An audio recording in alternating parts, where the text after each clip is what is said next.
এক মেয়ে একটা মাংসের ফ্যাক্টরিতে কাজ করত। তার কাজ ছিল মাংসগুলোকে সঠিক সাইজে কাটা। একদিন কাজ শেষ হওয়ার কিছু সময় আগে সে মাংস রাখার স্টোরেজ রুমে ঢুকলো, যেটা মূলত কোল্ড স্টোরেজ।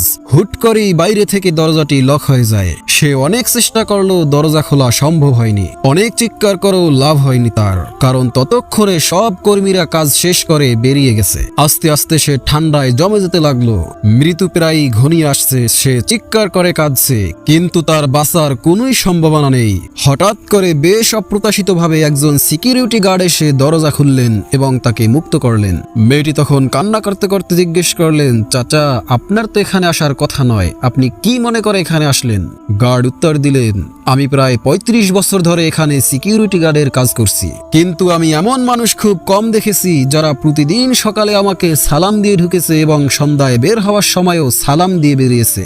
বেশিরভাগ মানুষই এমন আচরণ করত যেন তারা আমাকে দেখতেই পায়নি, কিন্তু আপনি ছিলেন সেই মানুষ যে প্রতিদিন আমাকে দেখে একটা মিষ্টি হাসি দিয়ে সালাম দিতেন। আজ সকালেও দিয়েছেন, কিন্তু সন্ধ্যায় আমি আপনার কাছ থেকে আসসালামু আলাইকুম শব্দটি শুনতে পাইনি। তার মানে আপনি এখনো বের হননি, আর তাই আমি আপনাকে খুঁজতে শুরু করি। কোনো জায়গায় খুঁজে না পেয়ে এখানে চলে আসলাম।